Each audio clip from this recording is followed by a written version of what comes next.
ఏదన్నా ఫంక్షన్లు పండుగలప్పుడు మా అక్కలు ఇంట్లోన్న బంగారం అంతా పేయి మీద వేసుకుంటారు. ఒక్కొక్కరు 10-20 తులాల బంగారు నగలేసుకుంటారు. ఎంత బంగారం పేయి మీద ఉంటే అంతిల్వ మరి నలుగుట్ల. కొందరు అట్లా కాదు, బంగారం అంతా ఇంట్లో బీరువాల దాపెట్టుకొని ఓ షేను కమ్మల బుట్టాలు పెట్టుకొని సింపుల్గా వస్తారు. ఎవరన్నా చూస్తే అయ్యో ఇల్లు లేనోళ్ళేమో అనుకుంటారు. ఇప్పుడు గీ ముచ్చట దేనికంటే బంగారం అంటే భారతదేశం, భారతదేశం అంటే బంగారం అన్నట్టే ఉన్నది పోర్రి.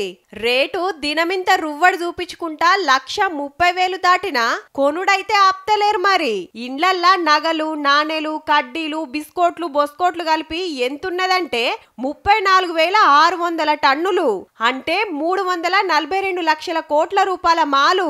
ఏడాదిలా మన దేశంలా తయారైన వస్తువుల ఇలువల 100కి 88 పాళ్ళు బంగారమే ఉంటుందంటే చూడుర్రిగా.